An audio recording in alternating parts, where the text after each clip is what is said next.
Hey guys, tonight we're descending into the damp, dark underworld of a 15th century prison where the walls sweat, the straw itches, and breakfast might just make you wish you'd skipped meals altogether. You're not a knight or a noble or some daring outlaw. You're just you. And for reasons that are frustratingly vague, you're locked up with nothing but a cracked clay bowl and a rat chewing aggressively near your ear. The stone around you is cold, always cold. It doesn't matter that it's technically morning, or what passes for morning down here. No sunlight dares to trickle through the slit in the wall masquerading as a window. You're bundled in a rough woolen blanket, the kind that promises warmth but delivers an all-body rash instead. The straw beneath you might have been golden once, in some happier barn life, but now it's flattened, musty, and dotted with droppings. Probably pigeon. Hopefully pigeon dot. Your stomach grumbles in protest. It's been at least 12 hours since the last meal, which you still can't decide was a punishment or a practical joke. Some gloopy substance that resembled oatmeal's? Malicious cousin, no utensils, just fingers. And not washed ones, if we're being honest. You rub your eyes, which helps exactly 0. It's still dark, save for the flicker of a torch outside your cell casting long, menacing shadows through the iron bars. The air smells of mildew and something sour like cabbage that died too young. You can hear the low moans of other prisoners, waking too, or maybe still moaning from yesterday, or from last year. Hard to tell. Time here is soft. It folds in on itself like stale bread. You shift under your blanket. Something shifts with you. You freeze, then slowly, very slowly, peek. Under the edge, it's just a cockroach, the size of a coin. Well, a generous coin. He scuttles off like he owns the place, and you almost admire his confidence. Almost so. Before you get comfortable, take a moment to like the video and subscribe, but only if you genuinely enjoy what I do here. And hey, let me know where you're watching from and what time it is there. I love seeing the different corners of the world we're drifting off from. Now, dim the lights, maybe turn on a fan for that soft background hum, and let's ease into tonight's journey together. You groan softly and pull your feet out from under the blanket. They're damp, not sweaty, just damp, as if the stone itself has reached up and licked them overnight. You don't remember dreaming. That's not a luxury people have down here. Dreaming means deep sleep, and deep sleep means trust. And this place doesn't allow trust. The prison walls are ancient, older than the guard who grunted at you last night, and he looked like he fought in the Crusades. They're made of crumbling stone, patched here and there with rough mortar. In the mortar you can see scratchings, names, dates, maybe curses. One particularly bold scribble simply says, "Don't eat the stew." Comforting. A rat squeaks from the hallway, then silence, then the echoing slam of a distant gate. Somewhere a bucket is being kicked, probably not metaphorically. Then footsteps.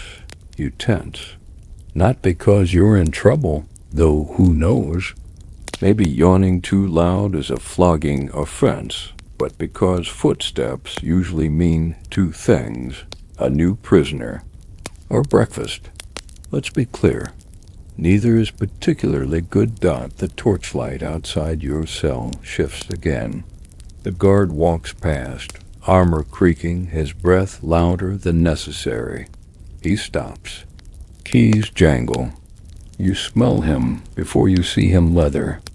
Ale and something that might be dried blood or just really old soup. He unlocks the iron-barred door and shoves it open with a grunt. The hinges squeal like they're protesting the very idea of motion. Up, he barks. You don't move fast enough. He kicks the doorframe in irritation. I said up. You rise. Or more accurately, you wobble upright and regret having a spine. Everything hurts. Neck, shoulders, dignity. He throws something in. A bowl. It lands upside down, spills something lumpy and steamless onto the ground, then rolls toward your feet. There's your breakfast, he mutters. Eat it or don't. Won't change your sentence. Then he leaves. Just like that the bowl. Lies there, taunting you. From the scent, faint but persistent, you guess it's some kind of porridge. The consistency suggests it might also be gravel. You flip it upright. There's barely enough in it to feed a medieval squirrel. But your stomach doesn't care. It growls like a dragon that just smelled bacon. You crouch and take a closer look. Is that a hair? Long, curly, definitely not yours.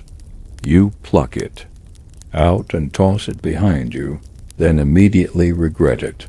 That's someone else's bed now. Yours. You sniff the food again.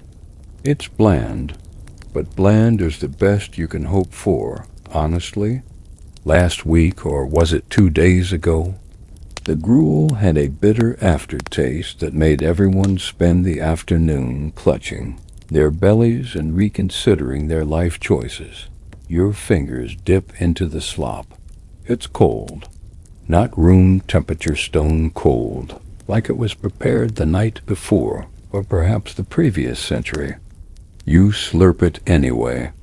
There's no shame in prison, just hierarchy. And the person who finishes their bowl is definitely higher up than the one who faints from hunger as you chew. Well, mash it around since chewing feels like giving it too much. Credit. You reflect. This is your morning now. You used to complain about soggy cereal. Now you'd sell your soul for cornflakes.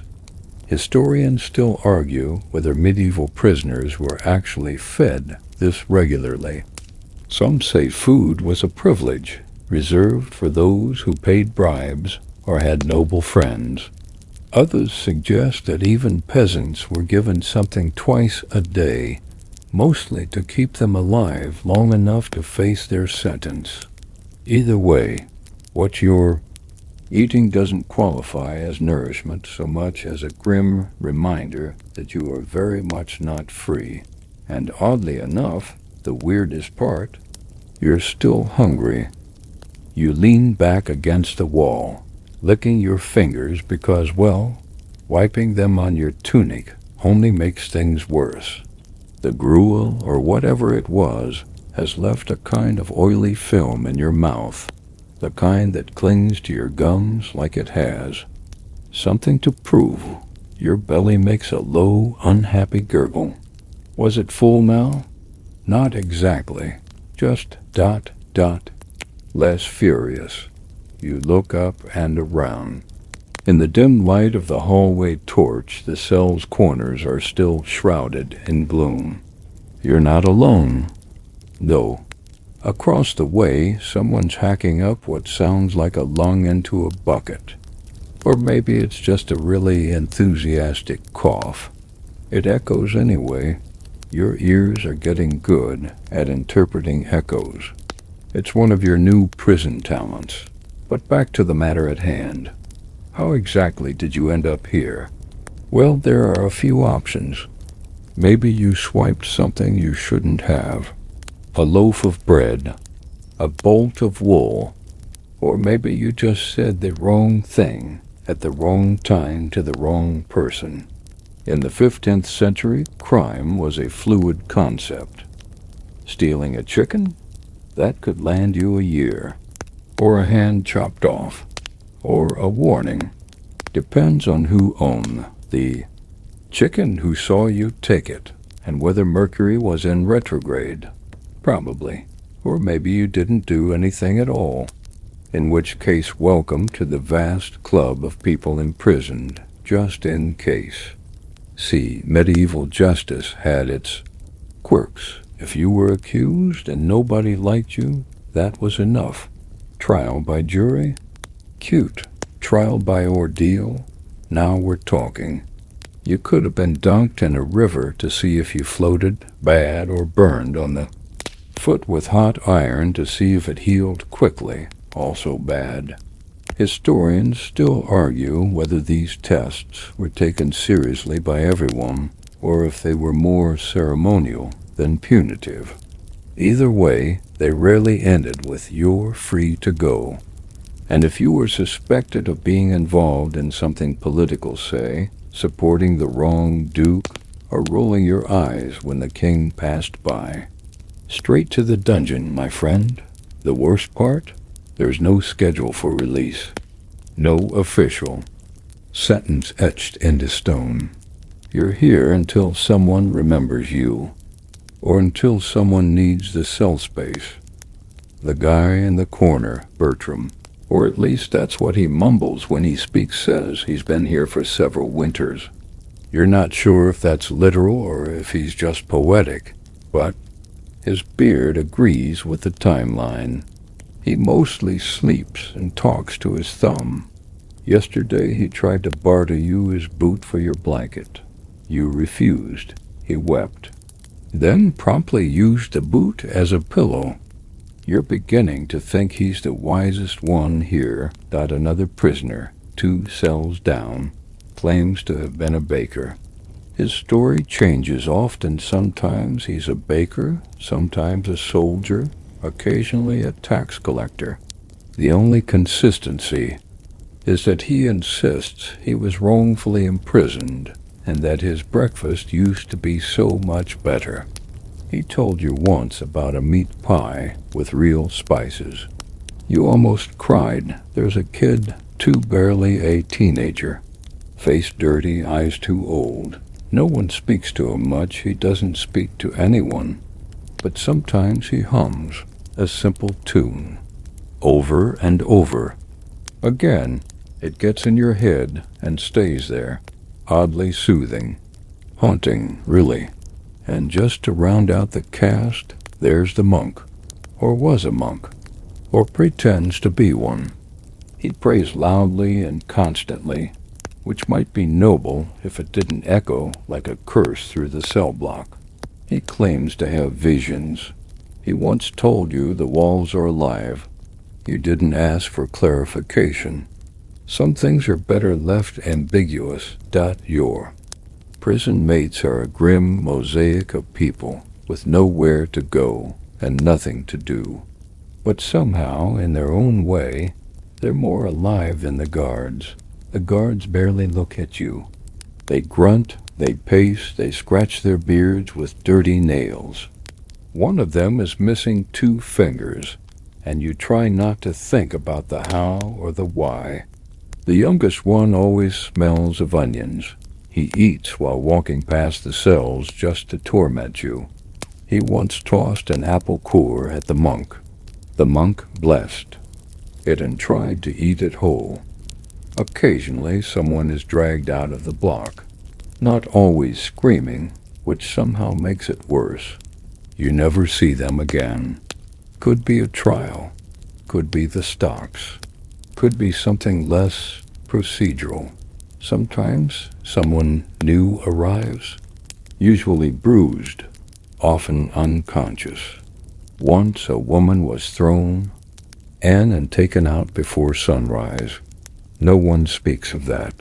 The prison has its own rules, most of them unspoken, all of them unfair. The cell itself is a punishment. There's no straw for everyone, just patches. The ground is never dry.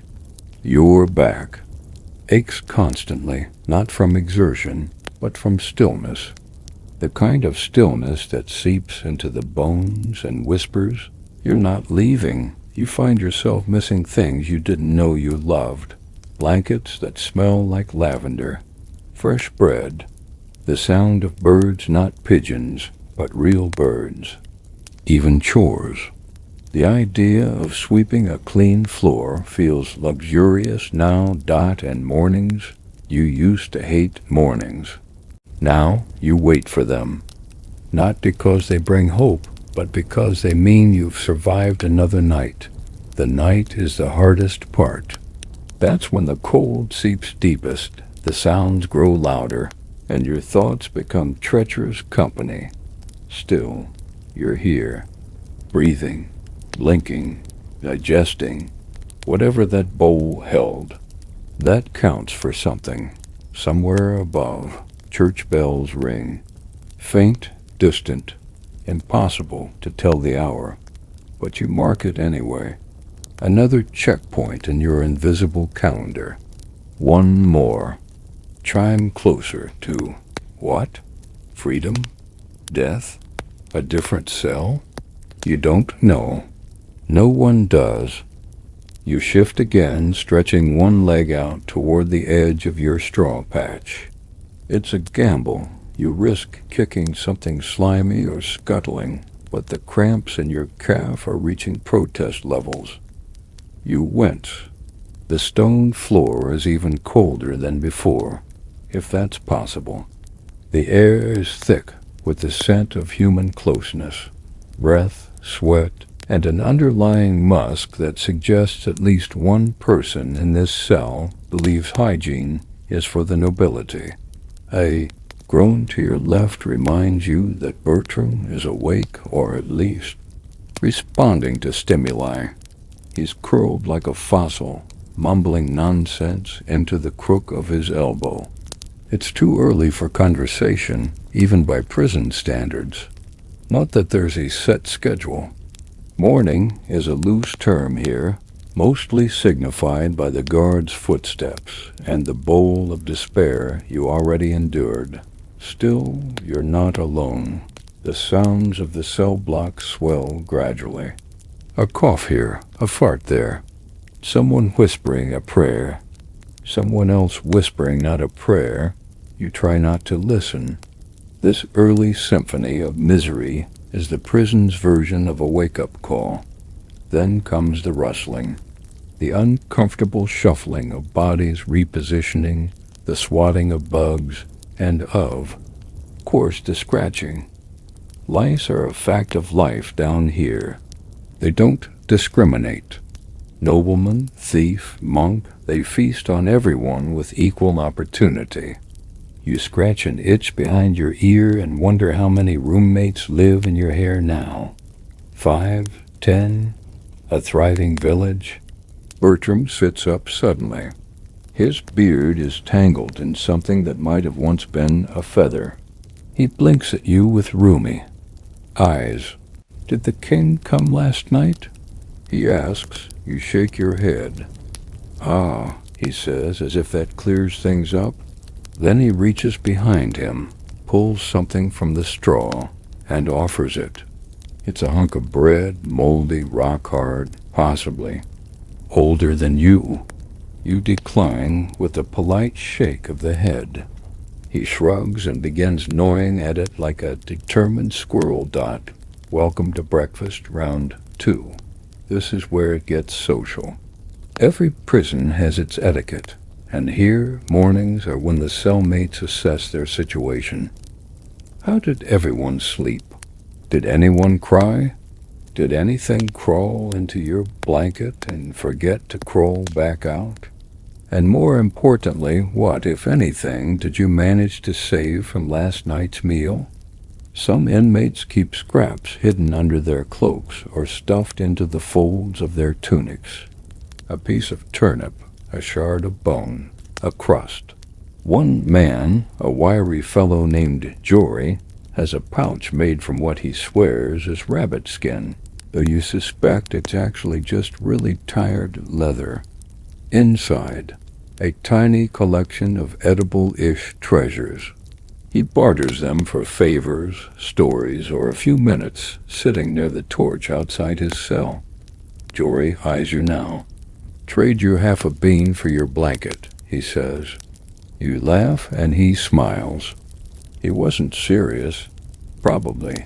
You glance to your right, toward the boy. He's watching you. Always watching. His eyes are large and reflective, like a cat's. You've never heard him speak, but sometimes he mimics people's gestures. He copies how the monk folds his hands. He mimicked the guard's limp once, which earned him a slap through the bars. He hasn't done that again. You offer him a small wave. He doesn't respond, just turns away and begins drawing something in the dirt with a pebble. You lean forward, trying to make it out. It's a circle, then a smaller circle inside, then lines. Is it a sun, a face, a map? He looks at you sharply and wipes it away before you can guess. That's the thing. About cellmates, you learn more about them than you ever wanted, and yet still feel like strangers. Everyone here has secrets. Maybe it's what they did. Maybe it's what they didn't. Maybe it's just what they imagine they'll do if they ever get out. But mostly they hold tight to those secrets because they're all they have left. You think back to your own story. What were you doing the day before this? Were you shopping? Visiting someone? Sleeping under a real roof? You try to picture it clearly, but it slips through your mind like fog. The longer you're here, the more the outside world feels like a dream you once had. The guards don't care. They don't ask. You're not a person to them. You're a task, a responsibility, a line on a ledger. Occasionally a punching bag. The one they call Morven strolls past your cell now. He's middle-aged, pockmarked, with a lazy eye that somehow makes him look both bored and suspicious at once. He carries a club that he mostly uses for leaning, but every once in a while it swings into action with a disappointing lack of warning. He pauses at your bars, sniffs. Smells like rot in here. He says. You resist the urge to reply. No good ever comes from backtalk. Anyone die last night? He asks more as a joke than a real inquiry. When no one answers, he shrugs and keeps walking. Jory mutters, "One can dream," and everyone chuckles. A dry, rusted sound. That's prison humor equal parts despair and absurdity. It's how people get through. That and watching Bertram chase lice in his beard with a stick. You're about to settle back into your slump when someone new is dragged in. The cell across from you is opened, and a limp figure is tossed inside. The guards don't say a word. The door slams shut. The newcomer groans and rolls over. It's a woman this time. Bloodied lip, torn dress. She doesn't look up. She just curls into the corner, clutching her ribs. The entire block goes silent for a beat. No one makes a move. This, too, is part of the rhythm. Give the new arrival space. Let them realize where they are. Let them mourn their freedom. You close your eyes and try not to think about her, or about the fact that soon she'd be eating the same mystery mash you did, or sleeping beside the same lice-ridden hay. You try not to think at all. Instead, you focus on the stone beneath you, the cold, the constancy, the only thing that doesn't shift or betray, and you wait, because that's what prison teaches best. The air grows heavier as the morning drags on. It has that thick, unmoving quality, like you're breathing through old wool. A torch somewhere sputters, coughing light across the stone. You shift your weight, trying to find a spot that isn't poking into your ribs. it's a fool's errand. The straw here is mostly symbolism now. It doesn't cushion, it just exists, like a cruel joke about comfort. You lie back down, not to sleep exactly, just to be, because in this place, doing nothing is a full-time job. And then it begins. The drips got soft at first, barely audible over the sighs and shuffles of the other prisoners. But once you hear one, you hear them all, tiny plops echoing from cracks in the ceiling. The rhythm is maddeningly inconsistent. One from above your head, another from the far corner, one near the wall where no water should be. You tilt your head, trying to see where they're coming from, but the gloom conceals everything except the vague sense of damp. Historians still argue whether 15th century prisons were always this wet, or if it just depended on the season or the architects. Complete indifference. Some records suggest drainage wasn't so much designed as hoped for. What is clear is this: your socks are never ever dry. You wipe your sleeve under your nose. It smells like mildew and old onions, probably from leaning against the cell wall too often. The wall leaks too cold and quiet, like it's sweating its sins into your skin. Bertram grumbles nearby. Drips back, he mutters, then adds to no one told him not to come back. You glance over. He's not talking to you. He's glaring at the ceiling, eyes half-lidded, as though expecting it to answer. The ceiling, for its part, says nothing, just drips again, louder this time, like punctuation. This is the part of prison they don't put in the ballads. The boredom laced with tiny horrors. You begin to notice the way certain sounds repeat: the shuffle of your own feet on stone, the soft creak of your shoulder when you roll over, the distant sobbing that may or may not be coming from inside your own head. And then there's the scratching. Not lice this time, no. This is bigger. From the wall, you freeze, listening. There it is again. A scrape, like claws against mortar. Then silence. Then the tiniest scuffle, just behind the stones. You press your ear to the wall. Don't, says Jory quietly. It bites. You yank back. He's watching you, eyes wide and serious. Rat, maybe, or something worse. Worse than a rat? You ask, trying to keep your voice dry. He nods slowly. A hungry rat. And that's not even the worst part. Later, when you're drifting into a shallow, twitchy sort of rest, one of the drips lands on your cheek. It's ice cold and viscous, not at all like water should be. You jerk awake and swipe it away, but the damage is done. You're up, your heart is racing, and you're convinced it wasn't water. Your cheek tingles like something alive touched it. You hear the monk begin to chant again.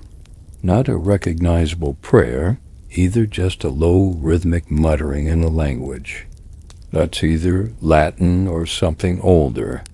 It loops and loops and loops, then someone shrieks. A quick, sharp sound. Not from pain, just panic, followed by silence again. The quiet afterward is louder than the scream. No one checks. No one comforts. You're all locked away, equally powerless. If someone loses it across the hall, you simply hope you're not next. Somewhere up above, a cart rolls over the cobblestones. You can hear the wooden wheels, the clatter of iron-bound edges on stone.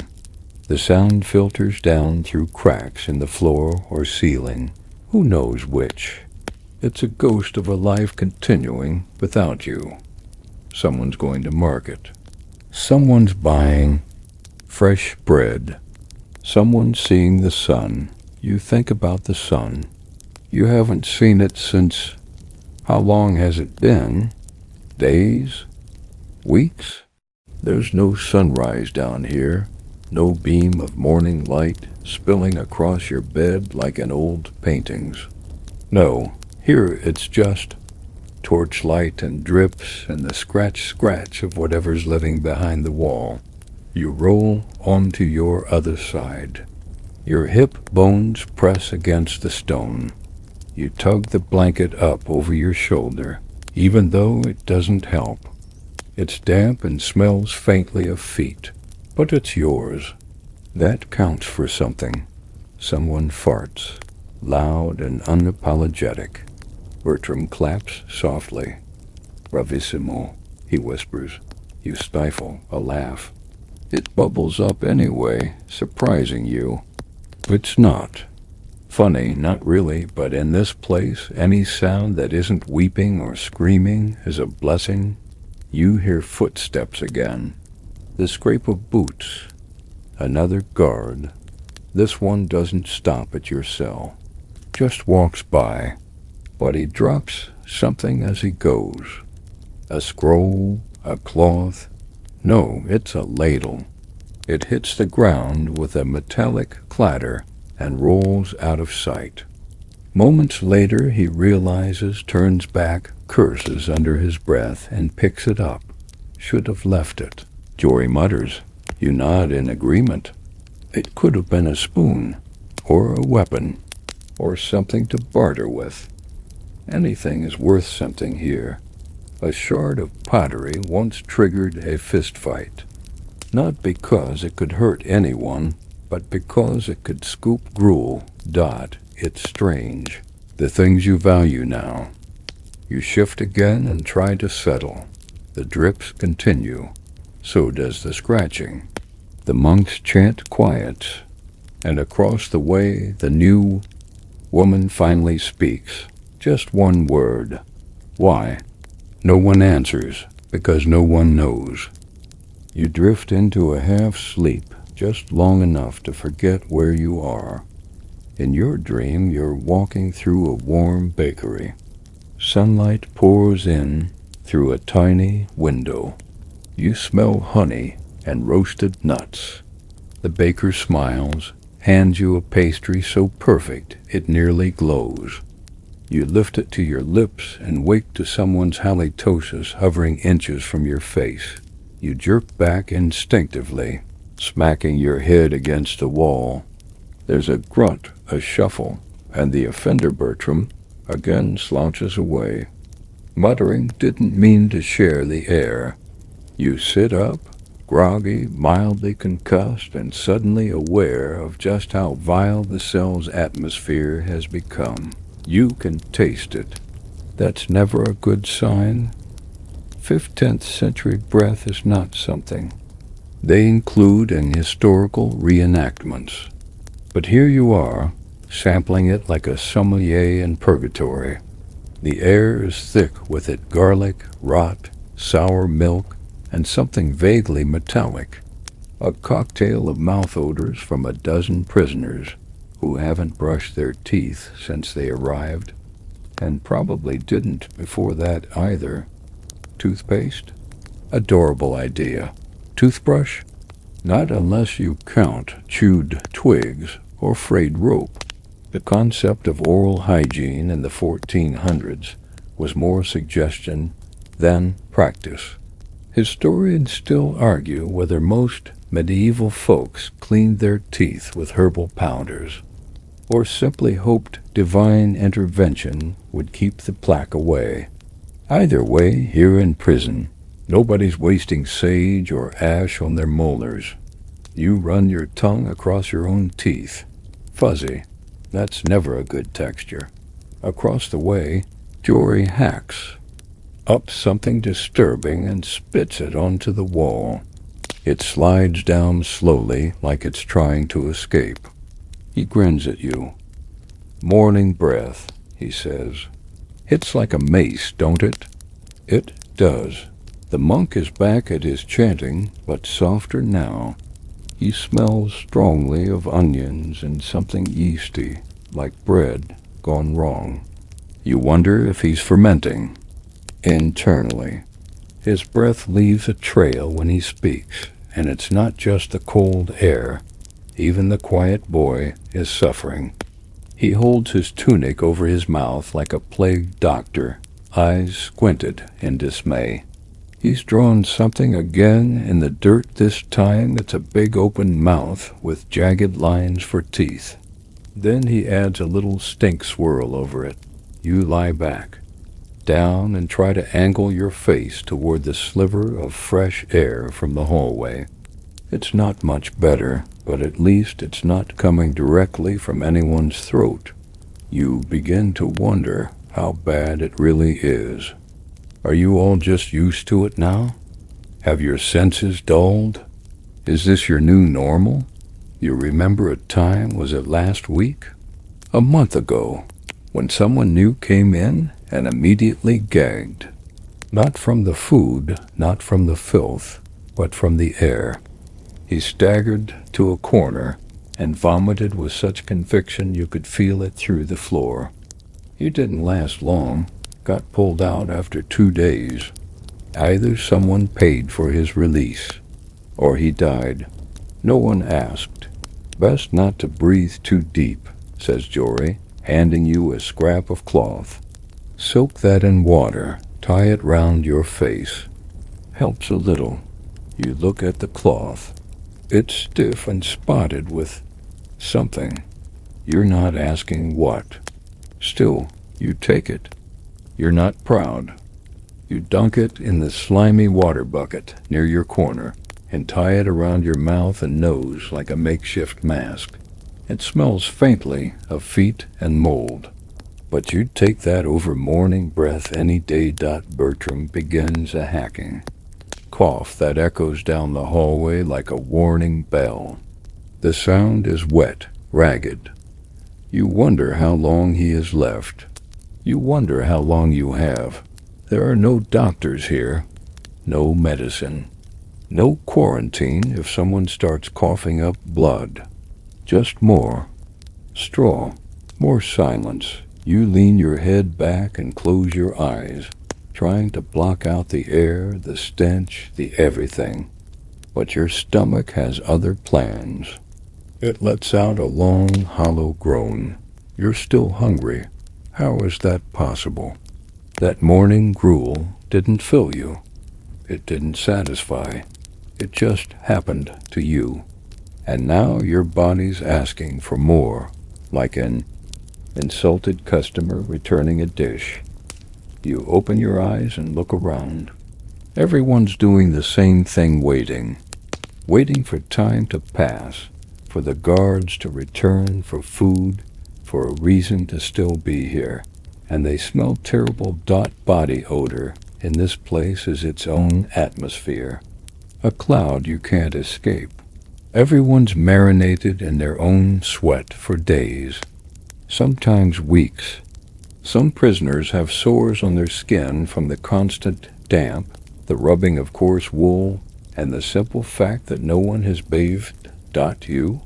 You're starting to itch in places you didn't know could itch. Baths in prison are a fantasy. If you're lucky, they throw a bucket of water into the cell once every few weeks. More often, you're left to clean yourself with a wet rag and a prayer. Historians still debate whether some prisons had designated bath days or if cleanliness was purely incidental, usually tied to someone important visiting. No visitors here. No nobles peeking in. Just you and a dozen human pressure cookers of stink. One prisoner, a tall man with an actual mustache, impressive, considering the conditions, rubs crushed mint leaves under his arms when he can trade for them. You've never managed to find out where he gets them. He says it's a secret. You suspect it's stolen from the monastery kitchen.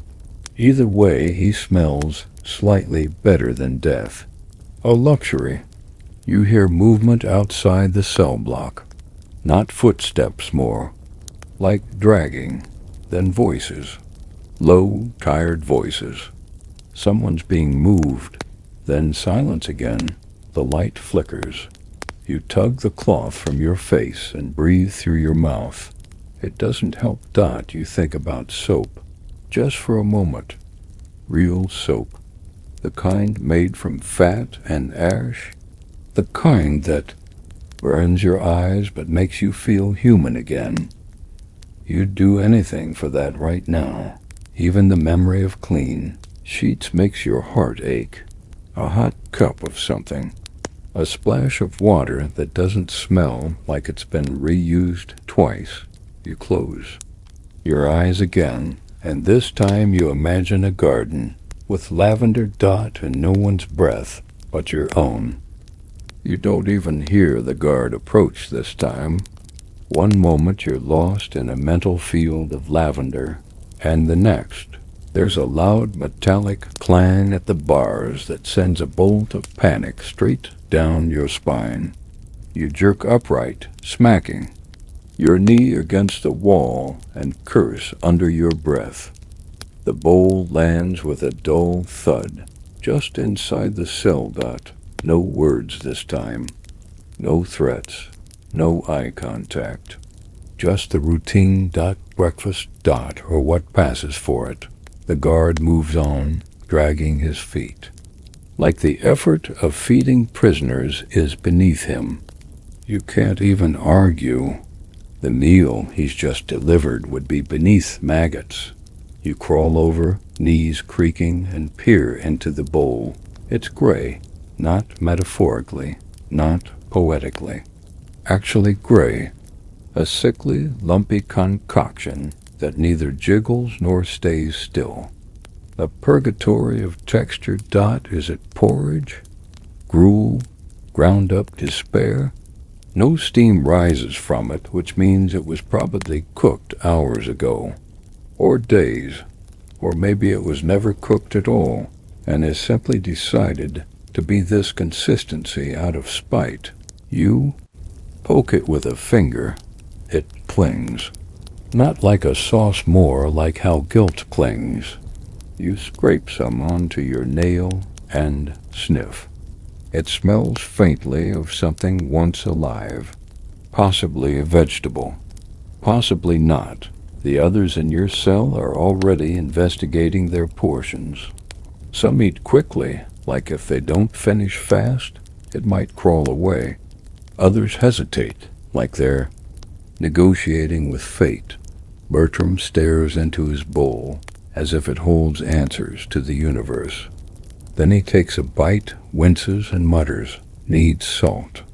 Across from you, Jory holds his bowl up to the torchlight, trying to guess the ingredients. "Bread scrap," he mumbles. "Maybe barley. Something chewy. That's either oat husk or a toenail." He shrugs and eats it anyway. You, however, aren't so bold. You want to believe it's edible. You really do. But there's a slick film of something shiny on top like oil, except no oil you've ever seen in the world of the living. And nestled in the corner is what you hope is a bean. Singular. Historians still argue whether prisoners in the 15th century actually got meals, or if these bowls were more like gestures. Some prison ledgers list daily rations, bread, water, weak beer, and occasional broth.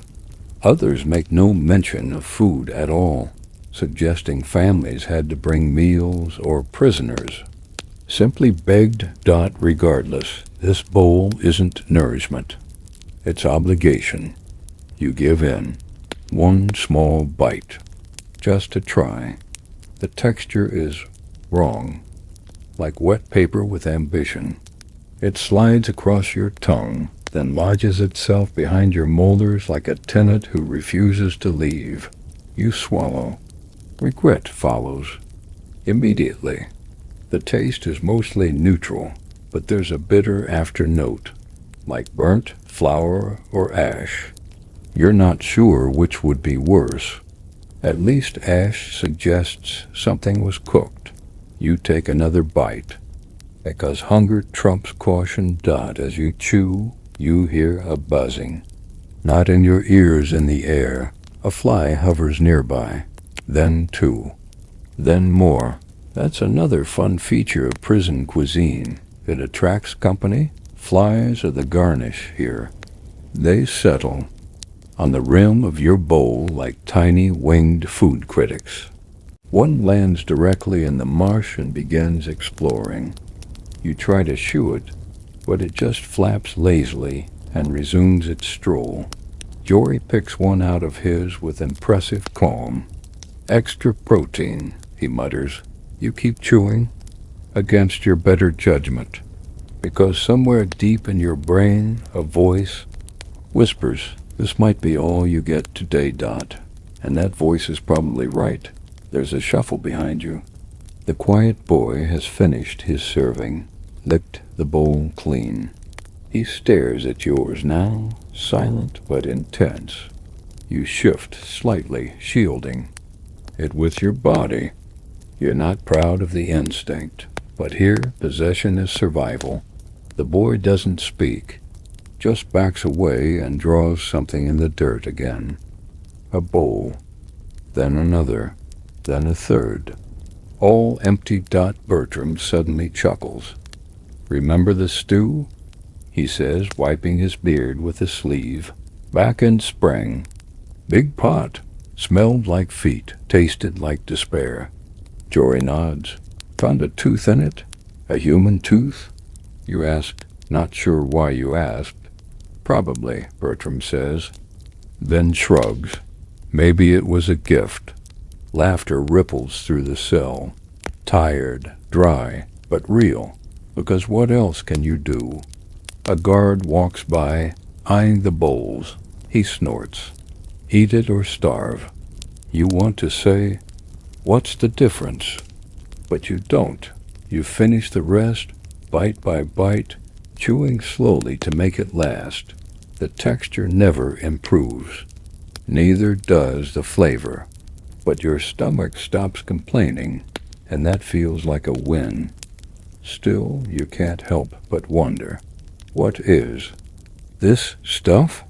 Historians speculate that prison food often came from the scraps of monastery kitchens, or was a mix of old bread, spoiled grains, and whatever vegetable peelings hadn't turned green yet. Sometimes it was thickened with sawdust or stale ale mash. One theory even suggests prison gruel was deliberately awful to discourage inmates from overstaying their welcome. You believe it. Your tongue is coated in a weird fuzz. Your throat feels lined with chalk. And yet you finish it because you're human, and humans eat what they're given, even if it's sadness in a bowl. You slide the bowl away with the kind of reverence usually reserved for cursed objects. It leaves a little ring on the floor, part grease, part mystery. You try not to look at it too long. Then comes the part you dread almost as much as the meal. Itself. Water. There, single quotes, S a communal bucket at the far end of the cell. If you're lucky. If you're really lucky, it's been recently refilled. If not, it's more of a philosophical concept, a vessel that used to hold water, or something water adjacent. You crawl over, already regretting every decision that led to this point. The bucket is there. Good start. You peer inside. It's cloudy, greenish, a little floaty. Someone has tried to fish out the debris with a spoon. The spoon is still in there. It's bent. You hesitate. There's that voice again in your head, the one that used to care about things like standards and parasites. But that voice is tired now. That voice is developing a cough. You dip your fingers in first, Then lift them to your mouth, hoping to gauge whether this particular bucket is a ticket to hydration or a direct line to dysentery. Historians still argue whether prison water was ever clean. Some sources claim wells within castles or monasteries supplied prisoners with drinkable water. Others describe slop buckets refilled from rain barrels, nearby streams, or worse, reused bathwater from the kitchens. You're not sure which category this bucket falls into, but you suspect it's been around longer than you have. You sniff. Terrible. Just earthy. Which wouldn't be too alarming if it weren't also suspiciously chunky. Bertram approaches, hands cupped. He dips them in and drinks without ceremony. Good vintage today, he says, wiping his beard. You consider following suit, but decide to use the bent spoon instead. It takes longer, but it feels like a moral victory. You scoop, sip, grimace, repeat. There's a slimy note on your tongue now. Like wet moss, you tell yourself it's minerals, important electrolytes, the kind of thing athletes drink, medieval athletes. Dying athletes. Someone coughs nearby, deep, rattling. Not Bertram this time, Jory groans, rubbing his belly. Water. Always stirs things up, he mutters. Give it an hour, and we'll all be racing for the corner. Ah, yes. The corner, your prison toilet. A grim, sloping recess in the floor, marked by a distinct stench and a vague feeling of impending doom. But that's a section for later. You focus on sipping, small and steady. The boy is watching again. He doesn't go near the bucket. Never does. You've seen him gather drips from the wall, catch moisture in his tunic. He might know something you don't, or he might just be afraid. You wish you could ask. But some silences are too loud to break. The monk shuffles up behind you and dunks his entire head into the bucket. There's a splash, a gargle, and then a satisfied "ah-aye" that echoes down the corridor like a hymn. He wipes his mouth with his sleeve and whispers, "Baptized again." You slide the bucket away from your feet. No more water for now. Jory returns to his usual spot, sits cross-legged, and begins rubbing his stomach in slow circles. You know, he says, they say the water in the Tower of London used to have leeches in it. Deliberately, you ask. He shrugs. Therapeutic, cleansing, or maybe just bad luck. Bertram chuckles. Leeches would have been the least of our worries. He's not wrong. There are stories about prisons where the water was so bad it fermented. Prisoners would drink it just to feel a little dizzy. One scribe in the 1470s referred to the stuff as barrel wine, a cruel joke that somehow still sounds better than what you just drank. Your stomach growls, protests, then settles. You cross your arms and lean against the wall again. Your lips feel dry, even after drinking. Your tongue sticks to the roof of your mouth. Not from thirst, just reaction.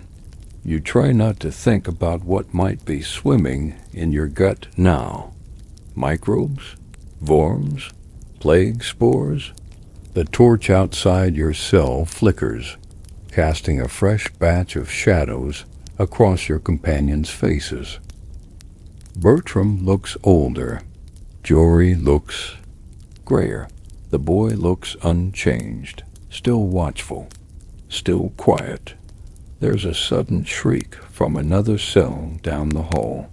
You all freeze instinctively. Then silence. Then a splash. Then gagging. Too fast, Jory mutters. Poor idiot, chugged. You hear a guard's boots stomp by. He stops, snorts, mutters something unintelligible, and keeps walking. That's the extent of medical care here. Drink, gag, hope for the best. You glance back at the bucket. Wonder if anyone will clean it before the next round. Spoiler, they won't. You lie back down and try to settle your stomach. It's hard to relax when your internal organs are bracing for war. But you do what you can. You hum a little tune, something soft, something from before Bertram joins in. Off-key, but Ernest it. Almost feels like a lullaby. You don't plan to sleep. You just close your eyes for a minute, but that's how time works in this place. It either stretches endlessly or disappears without warning.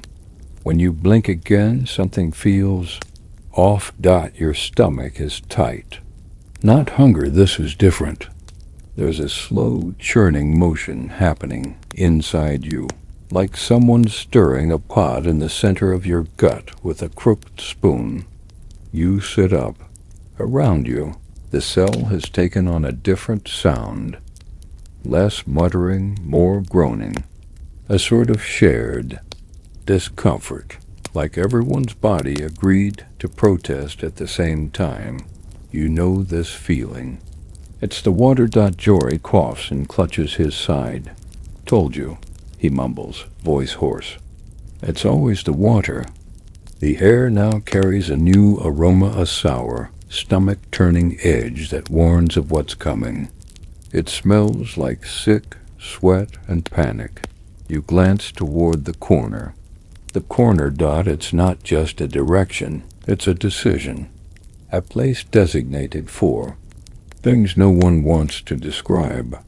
The cell's latrine, if you can even dignify it with that title. A shallow trench, if that. More often, it's just the part of the cell everyone agrees to fear equally. The boy is already moving that way, clutching his belly. He doesn't make a sound, just crouches near the slope, shoulders shaking. The monk sits with his hands folded, eyes closed, praying softly in Latin or a convincing approximation of it, as if trying to ward off what's happening with sheer faith.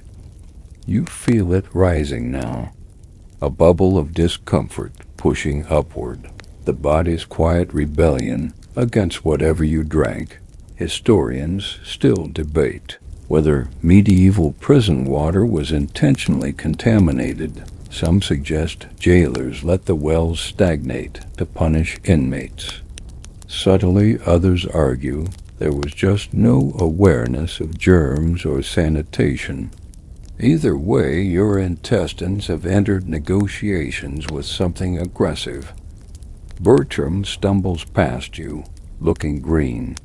Make room, he groans. You oblige, inching back toward your straw pile, which now feels far too close to the danger zone. And then it happens. A cacophony of retching, belching, groaning, and worse, all echoing in grim harmony. Someone's crying. Someone else is just muttering no, no, no on repeat. The worst part, you're not sure if you're going to make it. Your body feels like a battleground, and all you did was try to hydrate. You hug your knees and rock gently. This is the closest thing to comfort now. You wonder briefly if anyone has ever died from prison. Breakfast.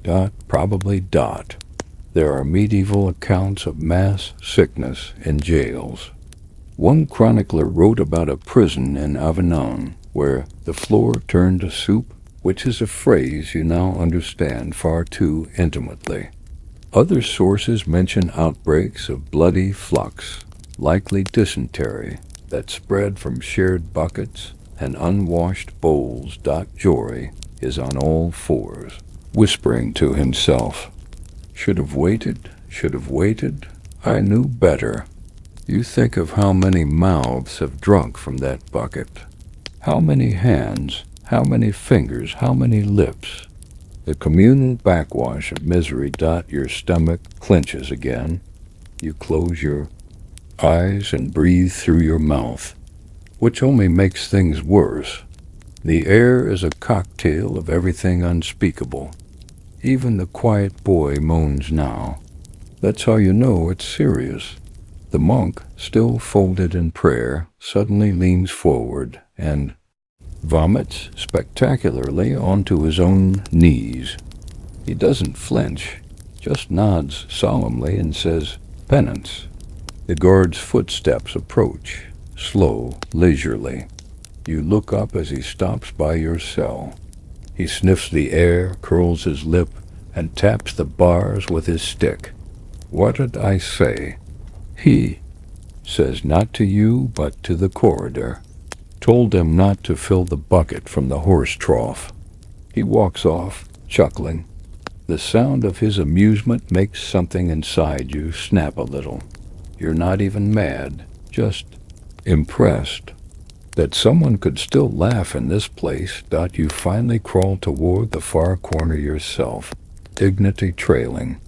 Behind you, like a forgotten cloak, there's a space, barely. You brace your hands against the wall, close your eyes, and let your body do what it must. When it's over, you slump against the stone. Cold seeps into your spine. You don't care anymore. You've joined the club. Around you, there's nothing but the sound of misery, moaning, whimpering, the occasional wet splatter. Your nose is half clogged, and even that's a blessing. You curl into yourself, pressing your forehead to your knees, and try to remember how mornings used to be. Toast, tea, laughter, the smell of fresh linen, the jingle of a dog's collar. Now, it's just you, your stomach, and the ghost of water past. Bertram groans and mutters, "Who needs hell? We've got breakfast." You manage a chuckle, just one, but it's real. And then you lie still in the dark and try not to think of lunch. Time passes differently after an intestinal apocalypse. You're not sure how long it's been. Minutes, hours, days. Your body aches in places you didn't know could ache, and your insides feel hollowed out, like someone scooped them with a ladle. Your limbs tremble from the effort of simply existing. But somehow you're still here. The air has reached new depths of foul. It's thick, wet, cloying, an invisible fog of waste and regret. Everyone's quiet now, which might sound peaceful, but it's not. It's the silence of people who've given up, or who are conserving what little energy remains to avoid contributing. To the corner, you've retreated to your straw, or what remains of it. A rat, looking more confident than an Uckman, scurried off with a mouthful of it earlier. You didn't stop him. You respect his hustle. Then you hear it. The gurgle. Not your stomach this time. This is more external, more communal. A sort of wet, echoing blorp from the corner that signals someone else is losing round 2 or 3. Hard to keep score, and that's when you realize the latrine corner is no longer working. It's overflowed. Yes, that's a thing that can happen. Historians still debate what sanitation systems existed in 15th century prisons. Some were equipped with crude chutes, angled pits, or cess drains connected to outer moats. Others simply assigned a bucket or nothing at all. In smaller or makeshift prisons like converted basements or castle dungeons, human waste collected where it fell and stayed there until it did your prison. Clearly the "until it didn't" kind. The floor near the corner glistens now. It's not water. You instinctively lift your feet, pulling your knees close. Bertram groans and shifts too, looking genuinely alarmed for the first time since you met him. "It's on the move," he whispers, and it is. The stench has grown teeth. It's climbing the walls. It curls into your nose, your mouth, your pores. You swear it has texture. The monk tries to block it with prayer. You envy his optimism. Jory ties a strip of cloth around his face and begins inching his mat toward the bars, desperate to get even a few feet farther from ground zero. The boy is already curled into the opposite corner, eyes squeezed shut. Then comes the sound that chills you more than any shriek or groan, a wet squelch and a quiet gasp. Someone stepped in it. A guard rounds the corner moments later, nose wrinkled, stick in hand. He doesn't enter the cell, just glares through the bars and mutters, "Bloody hell." "Again?" he calls over his shoulder. "Bucket. And lying, or whatever's left. You know what's coming next. The ritual.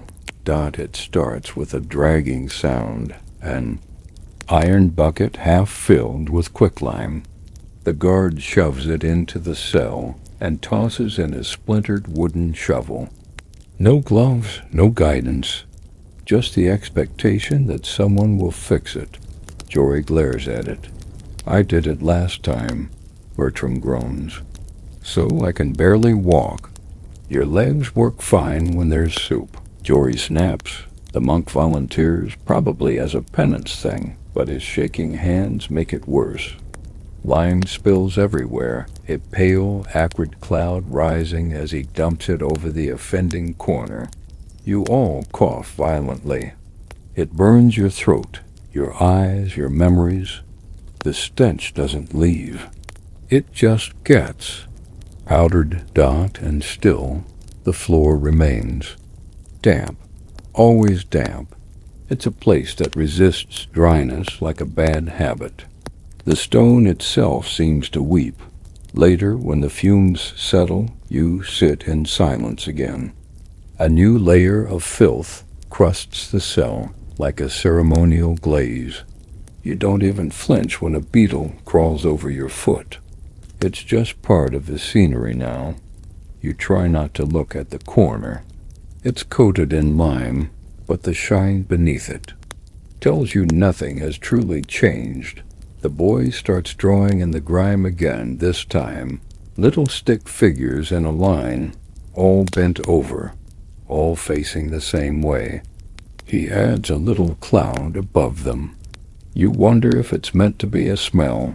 You don't stop him. He deserves some form of expression.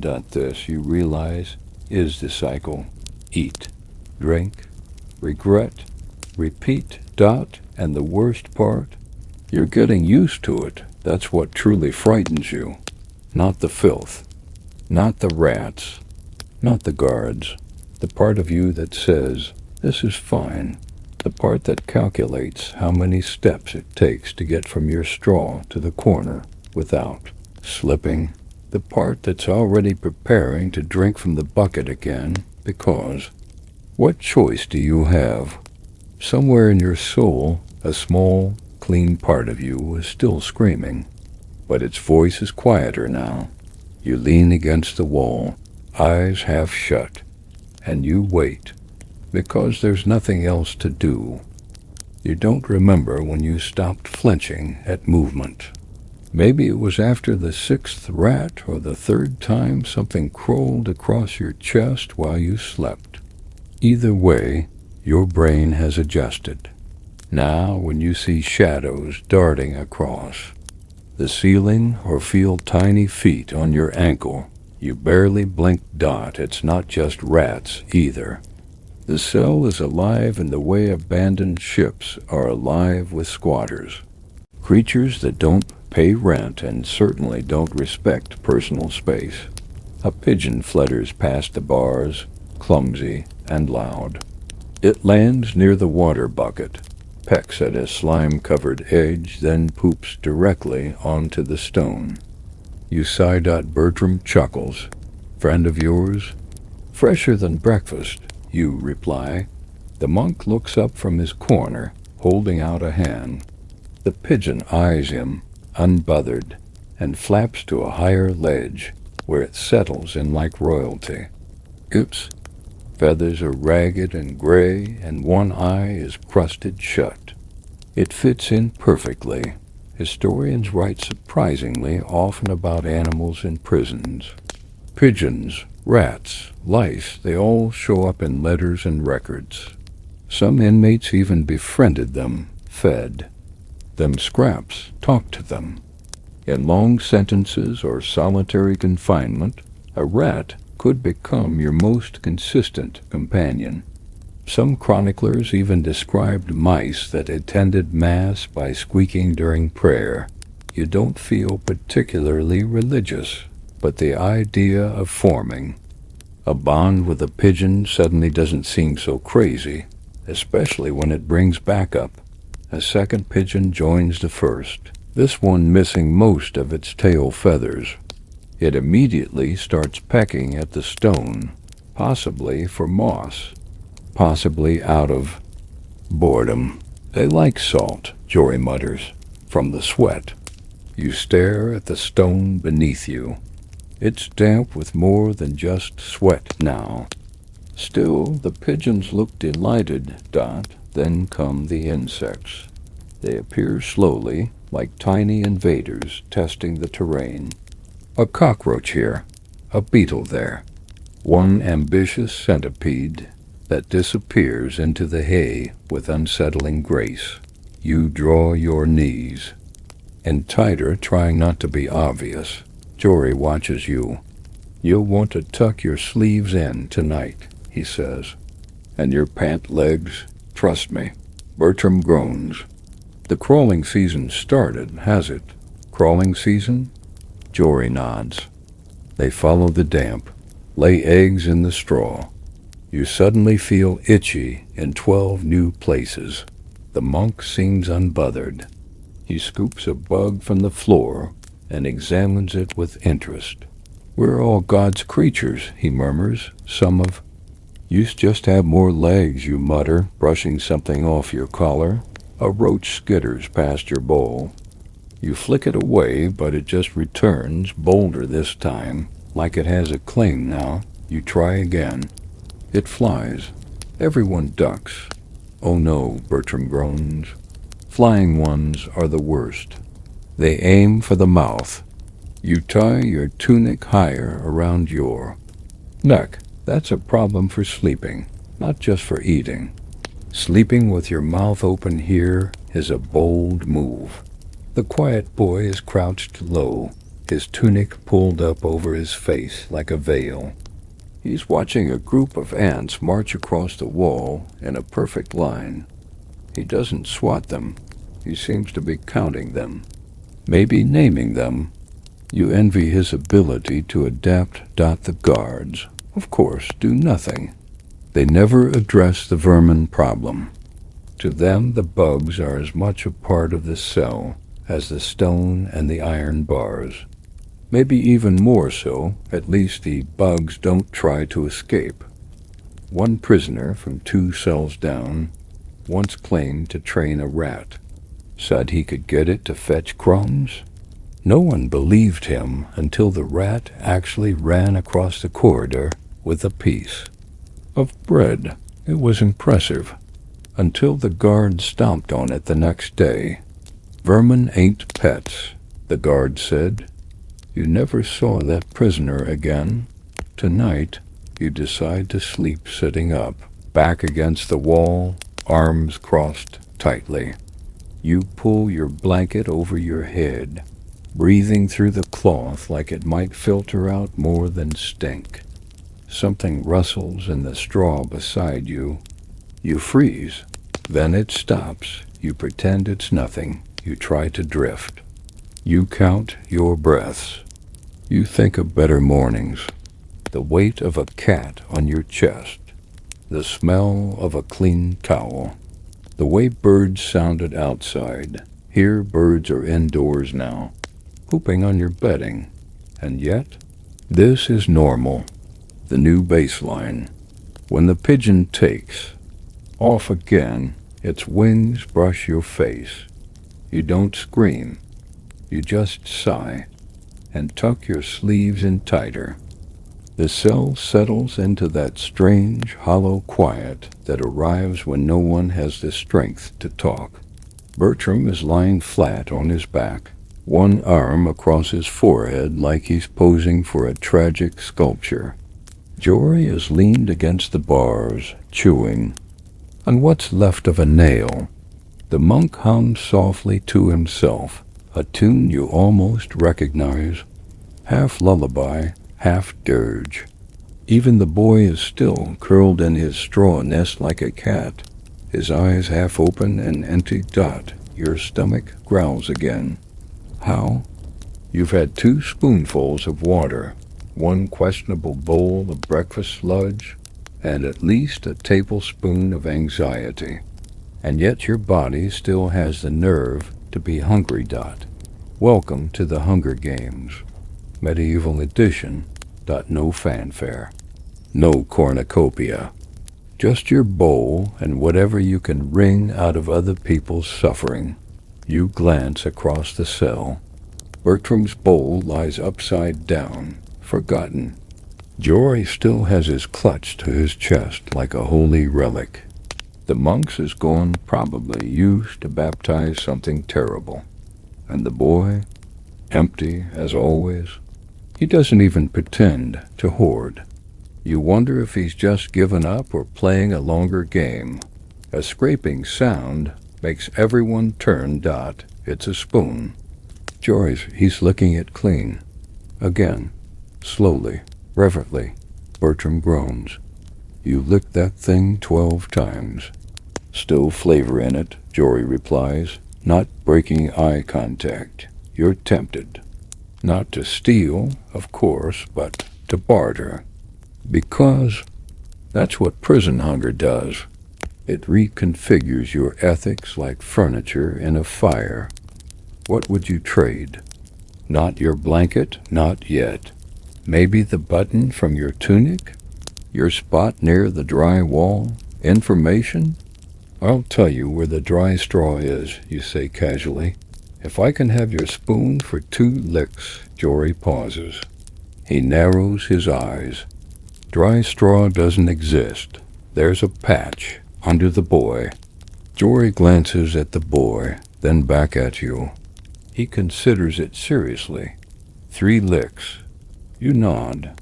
The spoon passes hands. And for the briefest moment, you feel like royalty. It. Tifoset d. Vizaz. Still tastes like despair. But now it's earned despair. Historians have long debated how food scarcity shaped behavior inside medieval prisons. Some argue it kept the peace hunger, kept people quiet. Others claim it led to constant low-level violence, fighting over crumbs, attacking guards, hoarding moldy bread like treasure. In some accounts, prisoners who received outside food became targets. Others sold their clothing, their labor, even their silence for a crust. The monk once traded a prayer for a piece of turnip. Not even the good part, the peel. You savor the final lick and hand the spoon back. Your dignity in shreds, but your stomach slightly quieter. Then the whispering starts. It comes from the cell across the way, a group of inmates, recently transferred, huddled together, and murmuring just loud enough to be suspicious. Jory hears it too. He shifts closer to the bars. Something's up, he whispers. You listen. It's fragmented, but certain words pop out. Storage, loaves, midnight. Then the unmistakable word, kitchen. You feel your pulse quicken. It's true some prisoners get kitchen duty. Usually the trustworthy ones, or the ones no one would miss if they fell in the soup. Bertram once told you about a man who peeled onions for a week in exchange for a bowl of chicken broth. Real chicken, he swore. I saw a bone. You inch closer. The murmurs grow clearer. They're planning something? A trade. Or a theft. Bread, maybe. Or scraps. One of them apparently saw the storeroom unlocked. This is how people die, Jory mutters, but it's also how people eat. You've heard of this before. Inmates bribing guards, smuggling food, climbing through drainage chutes. One man chewed through his own restraints just to get to a cold potato. He didn't even eat it, just held it. The murmuring stops. One of the newcomers stares directly at you, then at Jory, then back. The message is clear. You didn't hear anything. Jory leans back, slowly. Right, no idea what they're up to. The monk hums louder. The boy traces circles on the stone. Bertram mutters something about cheese. You all return to stillness, but the idea has rooted in your brain now. There's food nearby, somewhere. Real food. Bread, beans, oil. Maybe, if the heavens align a scrap of meat, your stomach makes a noise like a growling dog. Across the hall, one of the newcomers smirks. This is the problem with hunger. It turns hope into poison. Even the idea of something better becomes torture. You lie back down. Try to shut it out. Try to forget what fresh bread smells like. You fail. The scent lives in your memory, taunting you. Later that day or night or whatever this twilight limbo is supposed to be, you hear it. Not a scream. Not a shuffle. A thud, followed by a wet cough, and the sound of a body hitting stone. Every head lifts. Jory is already on his feet, moving toward the bars. That's cell 5, he mutters. New lot. You follow, gripping the bars like they'll tell you something. In the torchlight across the hall, one of the newcomers is doubled over, gasping. His face is slick with sweat. Another man kneels beside him, clutching his shoulder, muttering something too soft to catch. Then you spot it, their bowl, or rather, the remains of it. Shattered clay, scattered scraps, a greasy film still visible, even from here. So much for the kitchen raid. You back away slowly. Jory doesn't. Idiots. He murmurs, probably grabbed something spoiled or poisoned. Bertram nods without opening his eyes. Meat goes bad fast, especially when they don't salt it right. You sit, suddenly cold. It's one thing to be hungry. It's another to be reminded vividly that sometimes eating is the dangerous part, and this is how revolts begin. Not with swords, not with shouting, with a bite that betrays you. Throughout history, food scarcity has been the kindling for uprisings. Inmates have overthrown wardens for half loaves of bread. Entire dungeons have gone up in flames because of a missed meal or a spoiled pot of stew. You'd laugh if it didn't sound so reasonable. Right now, Jory finally turns from the bars. You know what I heard once, he says. Back in Bruges, a group of prisoners locked their guard in the pantry. Ate for a week before anyone noticed. Bertram grunts. Then what? They ate him. Everyone falls quiet. You're not sure if the story is true.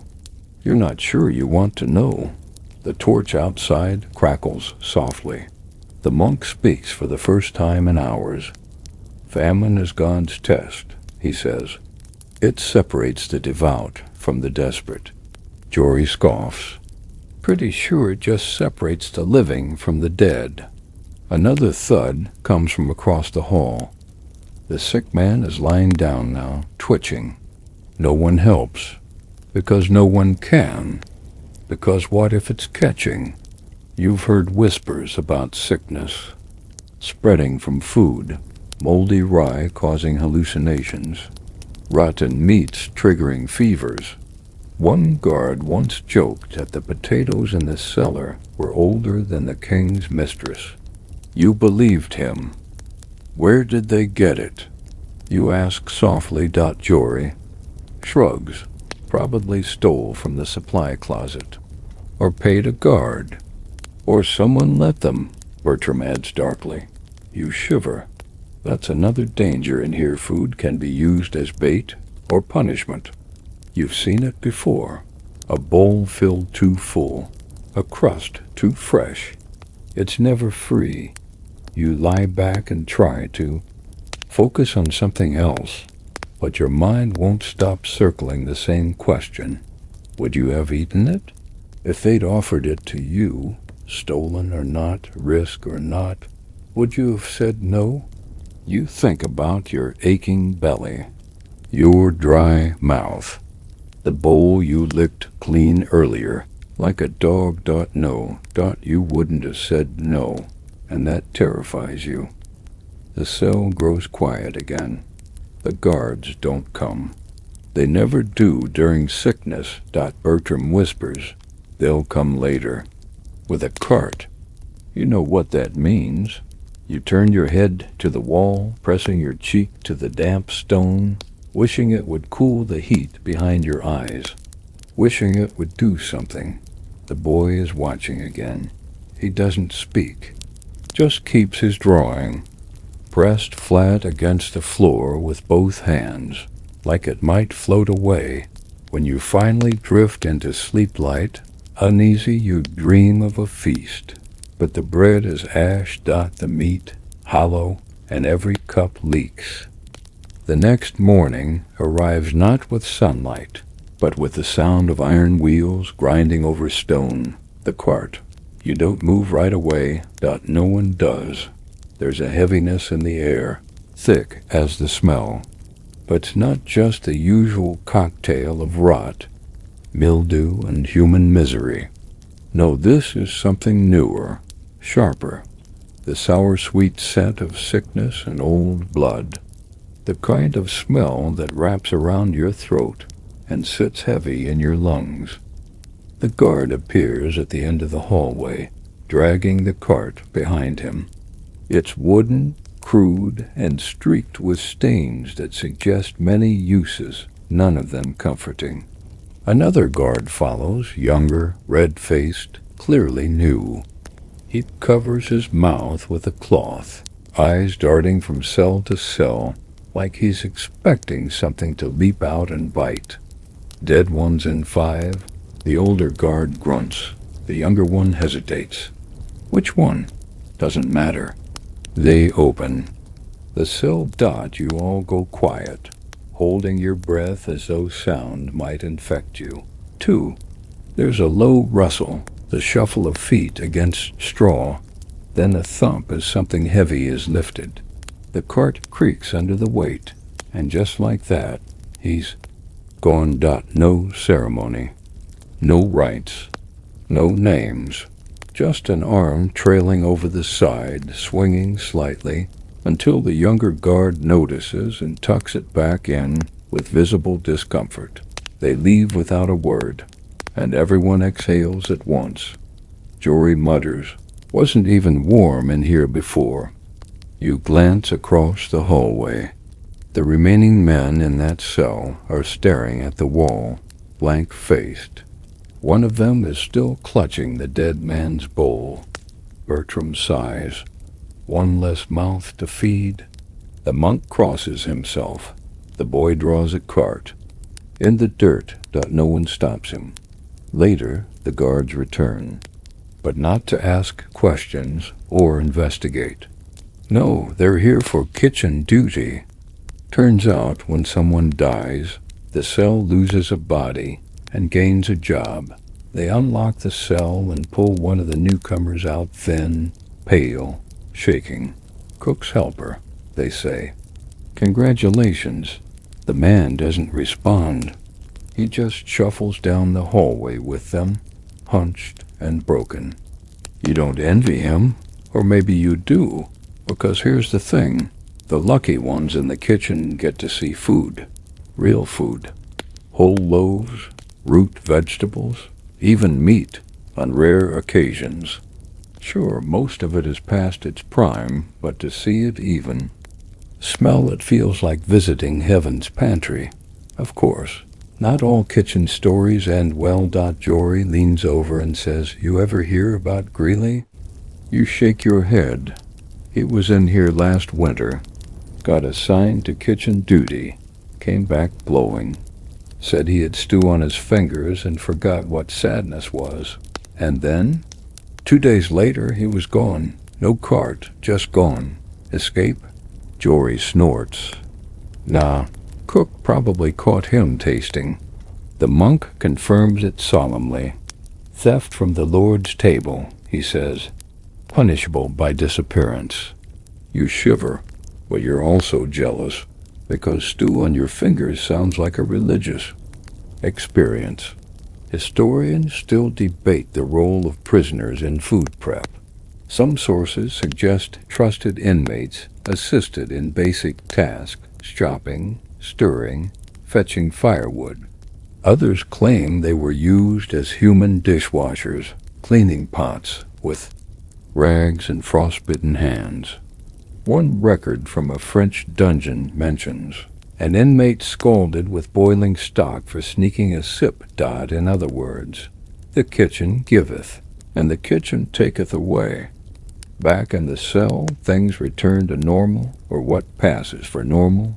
You sit, chewing on a fragment of dried root someone smuggled in, trying to fool your body into thinking it's food. It's not. It's just motion. Bertram rolls onto his side and sighs. I used to have breakfast with a silver spoon, Jory grunts. I used to be married, the monk says. I used to be alive. And somehow that gets a laugh. Even the boy smiles. Just barely. You spend the rest of the day watching the hallway, listening, imagining the kitchen, what it looks like, what it smells like. You imagine a cauldron bubbling, butter sizzling in a pan, the hiss of onions and oil. Your mind builds the whole meal like a cathedral, brick by brick, flavor by flavor. Your stomach grumbles, but softer now, not in protest. And longing, you lie back and imagine steam rising from a bowl. And in the dark your mouth waters. Sleep comes in fits now, short bursts of uneasy dreams, stitched together with hours of staring at the ceiling. You dream of food. Always food. In one dream, a golden egg cracks open to reveal a warm meat pie, steaming with herbs. In another, you sip from a goblet that never empties until you wake, tongue dry, tasting only rust and regret. The guard brings another bowl. This time, it's different. It doesn't slosh like porridge.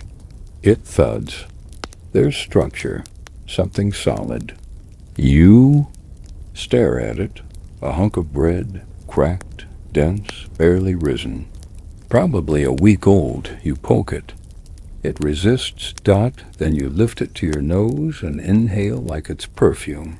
It smells like yeast and dust. You tear off a corner too dry to chew easily, too precious to complain. Your teeth grind it into something edible. And for a moment, your body thanks you. Jory sees your face and smirks. Feels like a holiday, don't it? Bertram grunts. Found a pebble in mine. Aren't you lucky? Jory says. You can pretend it's seasoning. Even the monk nods. Bread is holy, he says, holding his piece like a sacrament. The boy doesn't eat his right away. He breaks it into shapes, little triangles, tiny bricks, then eats them one by one like it's a game. This is the strangest meal you've had. In days because it feels real. Dot, it's not gruel. It's not broth. It's something with a name and a shape. Bread. Historians argue about the quality of prison bread. Some claim it was made from coarse flour, husks, even sawdust. Others suggest cities with reputations to protect provided better loaves, especially if prisoners were noble-born or clergy. There are surviving samples of prisoners' biscuit, hard as stone, kept dry for months. Archaeologists once found one with a tooth embedded in it. You believe it. You chew slowly, thoughtfully, Dot, and when you're finished, you feel different, Dot, not better. Just slightly less like dying. The bread becomes a topic of conversation.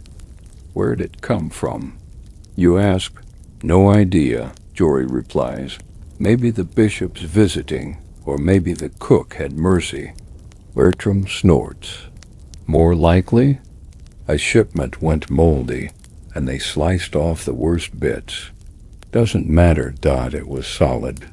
It was chewable, and it wasn't gray. The pigeon returns, fluttering onto the ledge. It watches the crumbs on the floor with interest. You toss it a piece, Dot, it gobbles it greedily, then flaps back to its perch and poops. Classic gratitude. Jory mutters. You watch the bread disappear in tiny beakfuls and think, at least someone's eating well. The rest of the day drips by. Guard passes, humming. The tune is familiar. A folk song. You can't place it, but it makes you homesick in a way you haven't felt in weeks. You glance down at your hands. Dirty, bruised, thinner than they used to be. There's a crack across. Your thumbnail and your knuckles are scraped. You didn't notice when that happened. You touch your face. It feels sunken, greasy. Your beard, or what passes for one, has grown unevenly. You find a grain of bread near your lip and eat it. Waste not. Jory is already asleep, arms folded, chin resting on his chest. Bertram is muttering about soup again. The monk is drawing circles on the floor with his finger, murmuring prayers you stopped trying to decipher. The boy's lying on his side, clutching the pigeon feather like it's worth gold. And you? You lean back and think about that bread, how it felt in your hands, how it broke between your teeth. How, for just a second, it reminded you of being human. There's something quietly revolutionary in that Dot. Something dangerous, Dot, because now you know. It's possible. Now you remember what it's like not just to survive, but to eat something with a name. You close your eyes and picture a bakery, warm ovens, wood smoke, laughter, Dot, and when you finally sleep, your dreams smell like flour. You wake to silence, not the usual low buzz of prison misery, the groans, the whispers, the shuffling of straw, but actual unnerving silence. It presses in on your ears like pressure underwater. You sit up slowly, wary. The cell is still. Jory's eyes are open, staring at the ceiling, unmoving. Bertram sleeps with his mouth open and a line of drool tracing down his cheek. The monk kneels in prayer, but even his lips aren't moving. The boy lies on his back, eyes blinking slowly at the dim light bleeding from the hallway. Dot. No one speaks. No one coughs. Even the pigeons are absent. The air feels thick, as though the silence has weight. Dot. And then you hear it, your own stomach. Dot. Loud, petulant, echoing off the walls like it's trying to stage a protest. You haven't eaten in nearly a day. The bread was a brief, beautiful fluke. Nothing followed. The guards said nothing, offered nothing, just a dry crust, a taste of dignity, and then the same old emptiness. It's worse now. Somehow, you know what's missing. You shift on your mat, your joints ache, your limbs feel hollow. There's a tightness in your chest, not pain, exactly. Just a kind of fatigue so deep it reaches your thoughts. You try not to think about food. You fail. Jory finally speaks, voice dry as dust. Would have traded a toe for a cup of broth today. Bertram groans. Which toe? Dealer's choice. The monk breaks his silence. We are tested. No, Jory mutters. We're starved. It's different. Everyone in the cell is listless. You've passed the point of arguing, of joking. Hunger's no longer sharp. It's dull and lingering, like a cold that never goes away. You don't feel angry anymore. You just feel slow. Even your thoughts move like syrup. Boy draws something in the dirt with his nail. A bowl, again, but this time he adds steam. A fantasy. Historians describe this phase of starvation in chilling detail. As the body burns through its reserves, clarity fades, muscles waste, temperature drops. Eventually, even pain gives up. Only the need remains. You lie back down and wait. The guard doesn't come. No bowl. No bucket. Nothing. Hours pass. Maybe. Then finally footsteps. You lift your head, unsure whether to feel relief or dread. A single guard walks the corridor, dragging something behind him. It's not a cart. It's a sack. He stops at each cell, tossing something through the bars. When he reaches yours, he throws plop, a misshapen loaf wrapped in linen. No explanation. No instructions. He leaves. The cell holds its breath. Jory crawls over and unwraps it slowly. Reverently. The loaf is large, misshapen, still warm. You don't ask where it came from. You don't care. Slices are torn, passed around. No arguments. No haggling. It tastes like heaven. Dense, sour, sharp with rye. The crust is like armor, but inside it's soft.